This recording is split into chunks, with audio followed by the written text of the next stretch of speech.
Hello friends, welcome to SSC coaching centre. दोस्तों, आज मैं आपके लिए गणित के बहुत ही इंपॉर्टेंट क्वेश्चन लेकर के आया हूं। वीडियो को पूरा देखिएगा ताकि आपको सभी चीज़ें अच्छे से क्लियर हो जाएं। चलिए स्टार्ट करते हैं। पहला सवाल है, x प्लस वाई बराबर 7, एक्स वाई बराबर 10 हो तो 1/x की पावर 3 प्लस 1/y की पावर 3 का मान क्या होगा। देखिएगा, यहाँ पर सीधा सीधा बोला गया है कि कोई भी दो संख्या जोड़ के 7 बनना चाहिए और ऐसी दो संख्या हो वो जिनका अगर आपस में आप मल्टीप्लाई करो तो 10 आ जाए। देखिए, y और x के बीच में कुछ नहीं है, प्लस माइनस कुछ नहीं है ना। जिन दो संख्याओं के बीच में कोई साइन नहीं होता वहां पे मल्टीप्लाई का साइन होता है, आप हमेशा याद रखना। तो कोई दो संख्या जिनका जोड़ 7 हो उन्हीं दो संख्याओं का योग गुना 10 होगा। तो देखिए, अगर मैं यहां पे x का मान 5 ले लूं, y का मान 2 ले लूं, अगर दोनों को जोड़ेंगे तो 7 आ जाएगा और x का मान 5, y का मान 2, दोनों का गुना करेंगे तो 10 आ जाएगा। तो दोनों ही कंडीशन सेटिस्फाई हो गई। x का मान मैंने यहां 5 है, यहां भी 5 है, यहां y का मान 2 है, यहां भी 2 है। तो मेरा कंडीशन दोनों संख्याओं की सेटिस्फाई हो गई है। अब मुझे यहां रखने में कोई प्रॉब्लम नहीं है। 1 रखिए, 1 के अपन में क्या है x, और x का मान मुझे पता है 5 है, तो 5 की पावर 3 कर देंगे। प्लस ऊपर 1 है, y का मान मुझे पता है 2 है, तो 2 की पावर कितनी है 3, 3 कर दो भाई। ऊपर 1, 5 की पावर 3 का मान 125 प्लस ऊपर 1, 2 की पावर 3 का मान 8 हो जाएगा। अब देखिए, ऊपर 1 है, ऊपर क्या है 1, अब यहां पे ऊपर 1 है ना। अब इन दोनों का आप क्या करोगे, 125 और 8 का एलसीएम लोगे। जब 125 और 8 का एलसीएम लोगे तो कितना हो जाएगा भैया, 1000 हो जाएगा। ठीक है, 125 और 8 का एलसीएम 1000 हो गया। अब देखिएगा, 125 से जब आप 1000 को काटोगे तो 8 बार में कटेगा, 8 एकम 8, ये प्लस का साइन है, प्लस ले लो। 8 से काटोगे 1000 को तो ये 125 बार में कटेगा, 125 गुना 1 से करेंगे तो 125।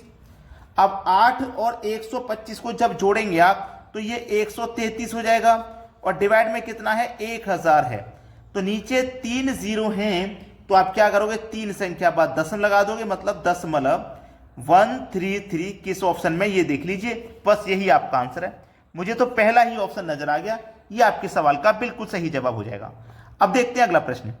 अगला सवाल है, A square plus B square बराबर 88, ए बी बराबर 6 हो तो ए क्यू प्लस बी क्यू का मान क्या होगा। देखिएगा, आप जब यहां पे ध्यान से देखोगे तो ये फॉर्मूला है। फॉर्मूला क्या है, A square plus B square बराबर।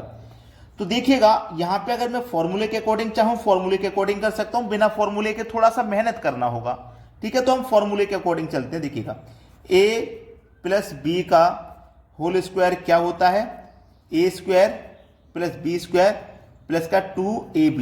ये फॉर्मूला आप सभी को पता होगा, जिसमें ए स्क्वायर प्लस बी स्क्वायर की वैल्यू आपको 88 दी हुई है, तो इतने की वैल्यू मैं 88 ले सकता हूं, प्लस का 2।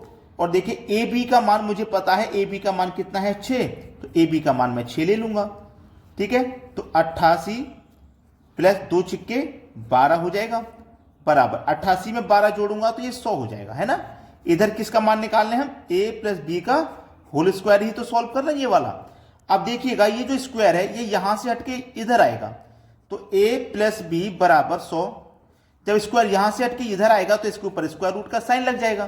तो ए प्लस बी, 100 का स्क्वायर रूट कितना होता है, ए प्लस बी बराबर 100 का स्क्वायर रूट होता है 10।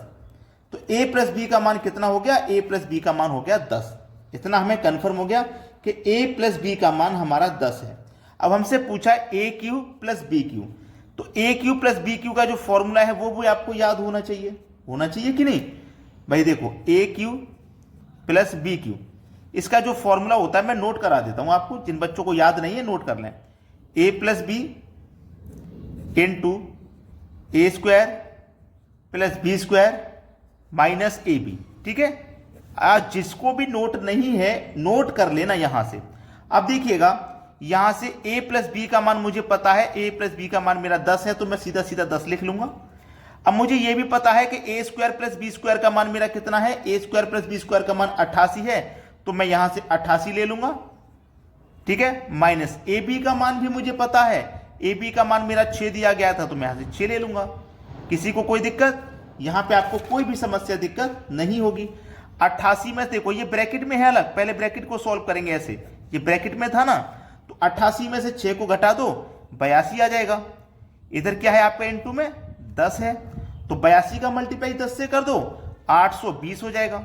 सवाल खत्म। देखो किस ऑप्शन में दिया गया 820, बी ऑप्शन में।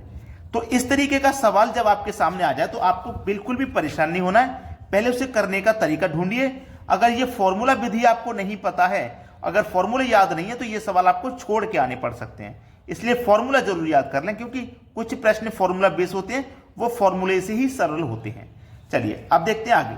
अगला प्रश्न है x माइनस 1/x बराबर 10 हो तो x की पावर 3 माइनस 1/x की पावर 3 का मान क्या होगा। देखिएगा यहां पे ये जो प्रश्न है ना, बहुत अच्छा पूछा गया है। सबसे जरूरी बात यह है कि देखो माइनस में दिया गया है, माइनस में पूछा गया है। तो मैं आपको सबसे जरूरी चीज बता दूं कि अलजेब्रा के क्वेश्चन जब भी चलते हैं, अगर यहां भी प्लस हो यहां भी प्लस हो, दोनों जगह प्लस हो, तो वहां पे आपको क्या करना है, माइनस करना, याद रखना। जैसे प्लस में दिया जाए और प्लस में ही पूछा जाए। तो आपको यहां एक ऐसा क्वेश्चन है जिसमें माइनस में दिया गया है और माइनस में ही पूछ रहा है, तो माइनस और माइनस क्या करना है, आपको प्लस करना है। ऐसा भी हो सकता है कि माइनस में दे दे और पूछ ले प्लस में, तो वहां पे भी आपको प्लस करना है। पहले प्लस में दे दे और पूछ ले माइनस में, तो वहां भी आपको प्लस करना है। तो एक ही कंडीशन ऐसी है जिसमें माइनस करना है आपको, जब दोनों जगह प्लस रहेगा, वरना सभी जगह प्लस करना है। यह याद रखना भी आसान है। जब पावर 3 वाला क्वेश्चन हो तो क्या करते हैं, इस संख्या की पावर 3 कर देते हैं। यहां जो भी संख्या रहेगी पावर 3 कर दोगे, ठीक है, पावर 3 कर दोगे। और फिर क्या करोगे, इस संख्या का इससे गुना, ठीक है। तो 3 का 10 से गुना करेंगे तो कितना हो जाएगा भैया, 30। अब देखिए दोनों जगह जब माइनस है तो क्या करना है, दोनों जगह माइनस है तो प्लस करना है। तो 10 की पावर 3 का मान 1000 होता है और प्लस कर देना है उसमें 30, तो आपका आंसर हो जाएगा 1030। 1030 जो कि बी ऑप्शन में मिल जाएगा आसानी से। अब देखते हैं आगे। अगला प्रश्न है, एक वृत्त का क्षेत्रफल 616 वर्ग मीटर है तो इसका व्यास कितना होगा। एनटीपीसी 2016 में आया हुआ सवाल है ये। देखिएगा एक मैंने यहां वृत्त बना लिया, वृत्त के बिल्कुल मिडिल पॉइंट से यहां तक की जो दूरी होती है ना, उसको आप बोलते हैं त्रिज्या, ठीक है, त्रिज्या बोलते हैं। अगर इस दूरी को पूरा मिला दिया जाए, यहां से लेके यहां तक पूरा मिला दिया जाए, तो इसको बोलते हैं व्यास। इतना तो कन्फर्म है। त्रिज्या को आर से डिनोट करते हैं, ये भी आपका कन्फर्म है। अब देखिएगा वृत्त का क्षेत्रफल बराबर क्या होता है, पाई आर स्क्वायर, और हमें वृत्त का क्षेत्रफल दिया गया है 616 दिया गया है। पाई का मान होता है 22/7 इंटू आर स्क्वायर कर देना है। यहां तक किसी को कोई समस्या नहीं है, आराम से कर लोगे अभी तो। अब देखिएगा मैं इसे क्या करूंगा, कटा लूंगा। इसको जब मैं कटाऊंगा देखो 11 से कटेगा 2 बार में, और 11 से इसको कटाऊंगा, 11 पंजे 55, 6 बचेगा 66, 11 छिक्के 66, 56 बार में ये कट गया। अब 2 से 56 को कटा दूंगा तो ये 28 बार में कट जाएगा, और 7 का गुना 28 से कर दो तो 7 8 56, हासिल लगे 5, 7 दूने का 14, 14 में जोड़ देंगे 5 तो ये हो जाएगा 19, 196। और इधर क्या बचा आपके पास, आर स्क्वायर बचा, इधर बचा आपके पास आर स्क्वायर, ठीक है।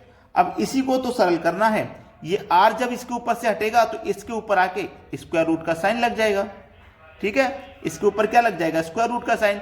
और 196 का स्क्वायर रूट क्या होता है, 14। तो आर का जो मान निकल के आ गया, कितना निकल के आ गया, 14। सवाल समाप्त, 14 मीटर, बी ऑप्शन बिल्कुल सही जवाब हो जाएगा। अब देखते हैं आगे।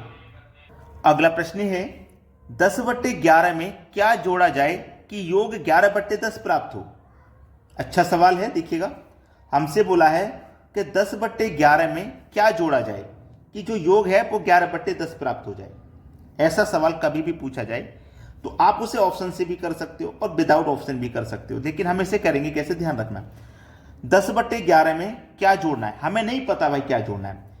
10/11 में क्या जोड़ना है हमें नहीं पता। जब नहीं पता तो हम उसमें x जोड़ देते हैं, इसमें भी x जोड़ देंगे और इसमें भी x जोड़ देंगे, ठीक है। तो जोड़ने के बाद उनका जो योग है ना वो 11/10 हो जाना चाहिए। यही तो सवाल बोला। अब इनका क्या करेंगे, क्रॉस मल्टीप्लाई। 10 का मल्टीप्लाई 10 से करेंगे तो 100 हो जाएगा, प्लस 10 का मल्टीप्लाई x से करेंगे तो 10x हो जाएगा, बराबर 11 का मल्टीप्लाई 121, प्लस x का मल्टीप्लाई 11 से करेंगे तो 11x हो जाएगा। अब x वाले टर्म एक तरफ कर लो, ये 10x है, इधर आके माइनस का 10x, तो 11x में से 10x घटेगा, केवल 1x बचेगा। ये देखिएगा ये इधर गया ना, अब ये 121 है, ये 121 है, अब ये इधर आएगा, ये 121 जब इधर आएगा ना तो इसमें से 100 माइनस हो जाएगा, 121 में से 100 माइनस हो जाएगा तो क्या बचेगा आपके पास, 21 बचेगा। ठीक है, हमने क्या किया, टर्म एक तरफ करने हैं। तो x का मान कितना आ गया भैया, 21 आ गया। हमसे बोला था कि 11/10 से प्राप्त हो क्या जोड़ा जाए, हमें कुछ ऐसा जोड़ना है कि 11/10 प्राप्त हो जाए। अब हमारा देखो कितना आ गया x का मान, x का मान आ गया 21। अब 21 आपके यहां पे किस ऑप्शन में है, बी ऑप्शन में है। बी ऑप्शन बिल्कुल सही जवाब है। तो ऐसा सवाल कभी भी रहे आप इसको बड़ी आसानी से कर सकते हो, कोई दिक्कत नहीं है, बस थोड़ा सा समझना है। तो आपने अगर लाइक नहीं किया वीडियो को तो लाइक कर देना, और शेयर नहीं किया तो शेयर कर देना। ठीक है दोस्तों, धन्यवाद।